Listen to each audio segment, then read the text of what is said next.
সকলকে অনেক অনেক অভিনন্দন আমার ফেসবুক পেজ এবং আমার ইউটিউব চ্যানেল থেকে। আশা করি সকলে ভালো আছেন এবং সুস্থ আছেন। আজকে আমরা আপনাদের সামনে একটি মানচিত্র নিয়ে এসেছি, দক্ষিণ আমেরিকা মহাদেশ নিয়ে আলোচনা করব এবং আপনারা অবশ্যই জেনে থাকবেন যে এই দক্ষিণ আমেরিকা মহাদেশে 12টি স্বাধীন রাষ্ট্র রয়েছে। তো এই দক্ষিণ আমেরিকা মহাদেশের দেশগুলোর গুরুত্ব কিন্তু অনেক বেশি। আমি গত ক্লাসেও বলেছি উত্তর আমেরিকা দক্ষিণ আমেরিকা এই দুটি মহাদেশের দেশগুলো থেকে বেশ কিছু তথ্য আমাদের প্রতিনিয়ত পরীক্ষায় এসে থাকে। তো আমরা আজকে যে কাজটি করব, প্রথমেই আমরা প্রতিদিনকার মতো প্রথমেই দক্ষিণ আমেরিকার একটি চিত্র পৃথিবীর মানচিত্রে আমরা একটু দেখে নিব। তো একটু দেখেন, আমাদের পৃথিবীর এই অংশে রয়েছে দক্ষিণ আমেরিকা, অর্থাৎ আমরা যদি একটু লক্ষ্য করি, এই হচ্ছে আমাদের এশিয়া। সেই এশিয়া থেকে আপনি ঠিক দেখতে পাচ্ছেন দক্ষিণ পশ্চিম কোণে, অর্থাৎ এই হচ্ছে যদি পশ্চিম কোণ হয় আর এটি দক্ষিণ দিকে হয়, তাহলে ঠিক তার এই দক্ষিণ থেকে বা একটু পশ্চিম দিকে এসে এই মহাদেশটি রয়েছে দক্ষিণ পশ্চিম কোণে। এবং আপনারা জেনে থাকবেন নিশ্চয়ই যে এই উত্তর আমেরিকার ঠিক উত্তর আমেরিকা এবং দক্ষিণ আমেরিকার মাঝখানে একটি খাল রয়েছে যার নাম হচ্ছে পানামা খাল। কি খাল? পানামা খাল। তো একটি স্থলজটকের মতো এই জায়গাটায় কাজ করে, অর্থাৎ এই পানামা খাল এই দুটো মহাদেশের মাঝখানে রয়েছে। তাহলে আমরা ঠিক বুঝতে পারছি যে এই যে দক্ষিণ আমেরিকা মহাদেশটি, তার দক্ষিণ দিকে দেখেন দক্ষিণ মহাসাগর রয়েছে এবং আপনি যদি দেখেন তার উত্তর দিকে আটলান্টিক মহাসাগর রয়েছে এবং উত্তর আমেরিকা রয়েছে এবং তার পশ্চিম দিকে রয়েছে প্রশান্ত মহাসাগর এবং আপনি যদি তার পূর্ব দিকে লক্ষ্য করেন তাহলে রয়েছে আফ্রিকা মহাদেশ ও অন্যান্য। আমরা দেখেন এরপরে আরেকটি সুন্দর মানচিত্র এখানে রেখেছি যেটি আপনাকে আরো বেশি হেল্প করবে। দেখেন এই মানচিত্রটি যদি আপনি দেখেন তাহলে আপনি স্পষ্টতই দেখতে পাচ্ছেন, দেখেন এই হচ্ছে পানামা খাল, অর্থাৎ এই অংশে এই জায়গাটা থেকে শুরু হয়েছে কি, এই জায়গাটা থেকে দক্ষিণ আমেরিকা শুরু হয়, এই হচ্ছে পানামা খালের অবস্থান। এখন খেয়াল করেন, আমরা যদি লক্ষ্য করি এই হচ্ছে দেখেন তার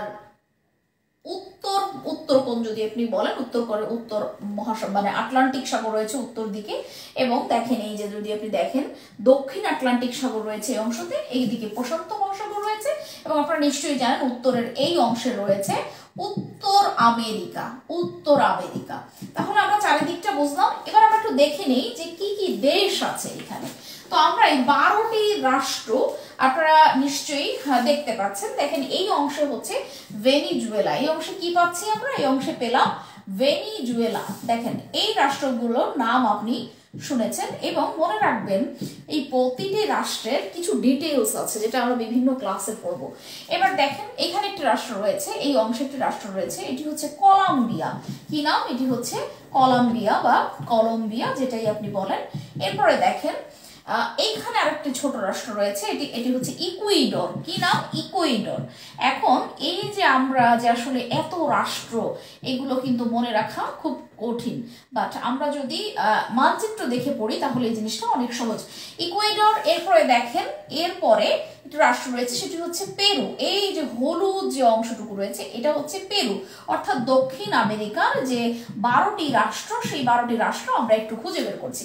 এবার দেখেন এখানে এই পাশে দেখেন যে ছোট্ট একটা রাষ্ট্র আছে, ছোট্ট একটা রাষ্ট্র, এর নাম হচ্ছে গায়না। কি নাম? গায়না নামে একটা রাষ্ট্র আছে, গায়না। এরপর যদি আপনি লক্ষ্য করেন ঠিক এই অংশে সুরিনাম নামে একটা রাষ্ট্র আছে। কি আছে? সুরিনাম নামে একটা রাষ্ট্র আছে এবং এই সুরিনামের পরে আরো একটি রাষ্ট্র আছে যার নাম হচ্ছে কি ফ্রেঞ্চ গায়না। দেখেন তাহলে এখানে আমরা অলরেডি 1 2 3 4 5 6 7টি রাষ্ট্র পেয়ে গেছি। এখন তাহলে বাকি 5টা রাষ্ট্র কোথায়? এবার আমরা একটু দেখি। দেখেন এই যে সবচেয়ে বড় রাষ্ট্রটি দেখতে পাচ্ছেন যার ফুটবলে অসংখ্য যার কি বলবো জনপ্রিয়তা রয়েছে, ঠিক সেই রকম দুটি রাষ্ট্র এখানে আছে, অর্থাৎ দক্ষিণ আমেরিকার সবচেয়ে বড় দুইটা দেশ হচ্ছে ফুটবলে জনপ্রিয় দুইটা দল। এবং আমরা যদি আমাদের এখানে যারা ক্লাসগুলো করে বা দেখে, আমরা যদি দেখি সবচেয়ে বেশি সমর্থক হচ্ছে ব্রাজিল এবং আর্জেন্টিনার। তো এখানে দেখেন সবচেয়ে বড় দেশ হচ্ছে ব্রাজিল এবং আপনারা জানেন যে ব্রাজিল রাষ্ট্রটি এখন অর্থনীতিতে অনেক বেশি এগিয়ে এবং এরা হচ্ছে আপনার এই দক্ষিণ আমেরিকার মধ্যে একটি ক্ষমতাধর একটি রাষ্ট্র হিসেবে বলতে পারেন। এরপরে দেখেন এই যে একটি রাষ্ট্র, এই যে পার্পল কালারের, এটা হচ্ছে বলিভিয়া। বলিভিয়া, আমরা এই বলিভিয়া বা প্যারাগুয়ে এই রাষ্ট্রগুলো নিয়ে আমরা কিছু আলোচনা করব পরবর্তীতে। এরপরে দেখেন এখানে একটি রাষ্ট্র রয়েছে প্যারাগুয়ে। প্যারাগুয়ে আপনারা জানেন এই অংশটাকে কি বলা হয়, ল্যাটিন আমেরিকা বলা হয়।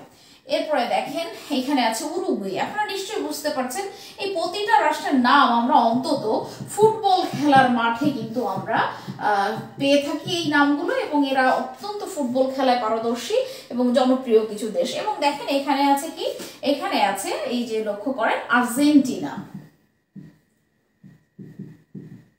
আর্জেন্টিনা রয়েছে এবং এখানে দেখেন পৃথিবীর সবচাইতে সরু রাষ্ট্র, সবচাইতে সরু রাষ্ট্র তার নাম কি, তার নাম হচ্ছে চিলি।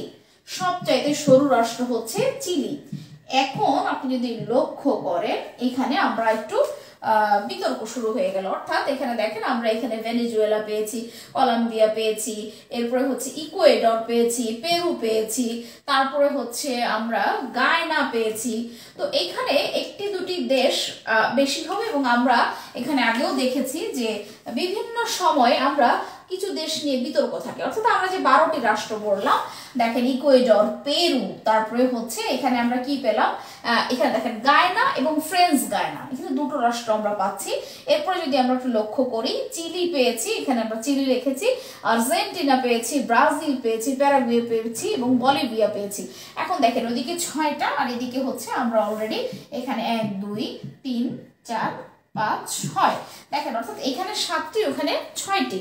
এখন এই যে বিতর্ক যে আসলে রাষ্ট্র 12টি না 13টি, এই প্রসঙ্গটি নিয়ে আমরা আগামী একটা ক্লাসে আলোচনা করব। তো এখন আমরা এই দক্ষিণ আমেরিকা নিয়ে আসলে কয়েকটি তথ্য আমরা একটু জেনে নিব, যে এই দক্ষিণ আমেরিকার মধ্যে কতটি রাষ্ট্র আছে আমরা দেখে নিলাম, এবং বিতর্কিত যে বিষয়গুলো আছে সেগুলো নিয়ে আমরা পরে আলোচনা করব। এখন এই অংশটাকে ল্যাটিন আমেরিকা বলা হয় এবং এখানে আমরা পুরো মানচিত্রটা দেখলাম, কি কি রাষ্ট্র আছে সেটাও আমরা দেখলাম, এবং আমরা চলে আসবো দেখেন পরবর্তী আমাদের যে স্লাইডটি রয়েছে, এখানে কিছু বিশেষ তথ্য দেখেন।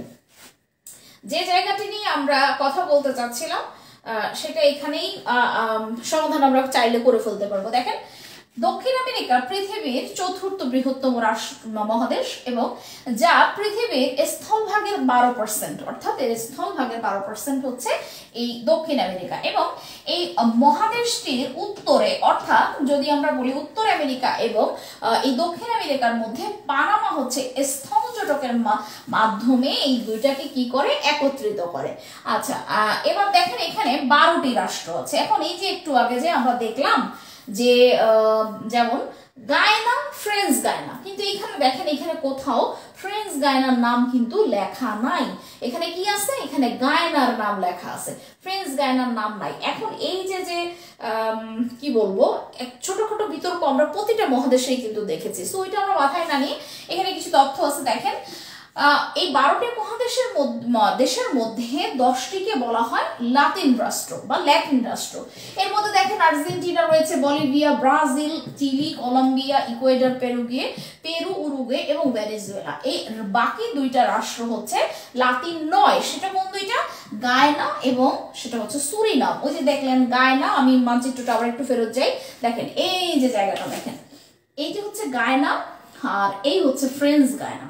এখন এই যে যারা 12টা আমরা বলছি তারা এই দুটোকে একটি রাষ্ট্র হিসেবে আমরা চিহ্নিত করছি, আর এখানে দেখেন আমরা দেখতে পাচ্ছি যে আসলে এই 2টা রাষ্ট্র কিন্তু এখন পৃথিবীর মানচিত্রে আলাদা। তাহলে আমাদের 12টা আমরা এখন বিভিন্ন জায়গায় তথ্য পেলেও এখানে একটি বিতর্ক রয়েছে। তো আমরা লক্ষ্য করি যে এই যে 12টি রাষ্ট্রের মধ্যে তারা যে 12টি দাবি করছে, 12টি রাষ্ট্রের মধ্যে 10টি হচ্ছে লাতিন রাষ্ট্র হিসেবে পরিচিত এবং 2টি রাষ্ট্র সেটি হচ্ছে এই গায়না এবং সুরিনাম। এখন লক্ষ্য করেন এই যে 2টি রাষ্ট্র লাতিন নয়, এরা একসময় কি ছিল, যুক্তরাজ্যের, গায়না ছিল যুক্তরাজ্যের উপনিবেশ এবং সুরিনাম ছিল নেদারল্যান্ডসের উপনিবেশ। আপাতত আমরা এতটুকুই জানবো এবং আরেকটি তথ্য জানবো, সেটি হচ্ছে ব্রাজিল নামক, অর্থাৎ এই উত্তর আমেরিকার সবচেয়ে বড় যে রাষ্ট্রটি, এই ব্রাজিল একসময় পর্তুগালের উপনিবেশ ছিল। কার উপনিবেশ? পর্তুগালের উপনিবেশ ছিল। এখন আপনি একটু লক্ষ্য করেন এই পর্তুগালের উপনিবেশ এবং এরা হচ্ছে এই দক্ষিণ আমেরিকার মধ্যে সবচেয়ে বড় পর্তুগিজ ভাষী রাষ্ট্র। এখানে দেখেন ভাষার কথাটা উল্লেখ করেছে যে এখানে Argentina, Bolivia, Chile, Colombia, Ecuador, Paraguay, Peru, Uruguay এবং ভেনেজুয়েলা এই 9টি রাষ্ট্র হচ্ছে স্পেনের উপনিবেশ ছিল। কার উপনিবেশ? স্পেনের। বাকি 3টা তো আমরা পেয়ে গেছি। এসব দেশের ভাষাও কিন্তু স্প্যানিশ। এই যে 12টি রাষ্ট্রের কথা আমরা বলছি তার মধ্যে 3টি রাষ্ট্র দেখেন এখানে, এই যে গায়না ছিল যুক্তরাজ্যের, সুরিনাম ছিল নেদারল্যান্ডসের, আর হচ্ছে পর্তুগাল ছিল, ব্রাজিল ছিল পর্তুগালের উপনিবেশ। বাকি যে 9টি রাষ্ট্র আপনি পেয়েছেন এরা ছিল স্পেনের উপনিবেশ। কার উপনিবেশ? স্পেনের উপনিবেশ। যার কারণে এদের ভাষা হচ্ছে কি বলেন তো? স্প্যানিশ। এই দেখেন ব্রাজিলের ভাষা হচ্ছে পর্তুগিজ এবং এরা এই দক্ষিণ আমেরিকা তথা এই অঞ্চলের সবচেয়ে বেশি পর্তুগিজ ভাষাভাষী লোক এখানে বসবাস করে। এবং দেখেন সুরিনামের ভাষা হচ্ছে ডাচ এবং গায়নার ভাষা হচ্ছে ইংরেজি। তো এইবার আমরা আবার একটু আসেন মানচিত্রটা একটু দেখি, খুব মনোযোগ দিয়ে দেখেন। আমরা যদি একটু লক্ষ্য করি এই দক্ষিণ আমেরিকা আমরা উত্তর অংশে যদি দেখি আমরা লক্ষ্য করব এইখানে হচ্ছে তাদের সাথে একদম পানামা খালের মাধ্যমে সংযুক্ত বিচ্ছিন্ন আপনি যেটাই বলেন, এইখানে আছে উত্তর আমেরিকা। এবং আপনি যদি লক্ষ্য করেন এই যে অংশটা এখানে আছে উত্তর আটলান্টিক সাগর অর্থাৎ আটলান্টিকের উত্তর অংশ, এখানে আছে দক্ষিণ আটলান্টিক সাগর এবং আপনি এর পরে পরেই দেখবেন আফ্রিকা, এই দিকটাতে কি আছে? আফ্রিকা মহাদেশ আছে, আফ্রিকা। এবং এখানে দেখেন তার পশ্চিম দিকে যদি আপনি দেখেন প্রশান্ত মহাসাগর পাবেন। এবং আপনি লক্ষ্য করেন এই পুরো মানচিত্রটাতে যদি আমি দেখি তাহলে আমি বলবো 3 ভাগের 1 মানে 3 ভাগে 2 ভাগ জায়গা জুড়ে আছে ব্রাজিল এবং আর্জেন্টিনা, অর্থাৎ এখানে সবচেয়ে বড় দুটো রাষ্ট্র হচ্ছে ব্রাজিল এবং আর্জেন্টিনা। এবার আপনি দেখেন এই ব্রাজিল রাষ্ট্রটি কিন্তু তার অর্থনীতিতে অনেক বেশি এগিয়ে এখন পৃথিবীতে। এবং এটা ছাড়াও এখানে আরো কিছু রাষ্ট্র রয়েছে, ভেনেজুয়েলা রয়েছে, কলম্বিয়া রয়েছে, পেরু রয়েছে, গায়না রয়েছে, সুরিনাম, ফ্রেঞ্চ গায়না, তারপরে এদিকে যদি দেখি উরুগুয়ে রয়েছে, প্যারাগুয়ে রয়েছে, চিলি। পৃথিবীর সবচেয়ে সরু রাষ্ট্র কি রাষ্ট্র? সরু রাষ্ট্র। পৃথিবীর সবচেয়ে সরু রাষ্ট্র হচ্ছে চিলি। দেখেন একদম এখান থেকে এই পর্যন্ত লম্বা। এই যে রাষ্ট্র রয়েছে বলিভিয়া, সিমন বলিভারের নাম শুনেছেন আপনারা, প্যারাগুয়ের নাম দেখলেন। এবং এই রাষ্ট্রগুলোকে নিয়ে আমরা আগামীতে আরো আলোচনা করব। এবং আমি প্রতিটি ক্লাসে যে কথাটি বলি সে কথাটি হচ্ছে মানচিত্র আপনারা দেখেন, মানচিত্র পড়া শুরু করেন।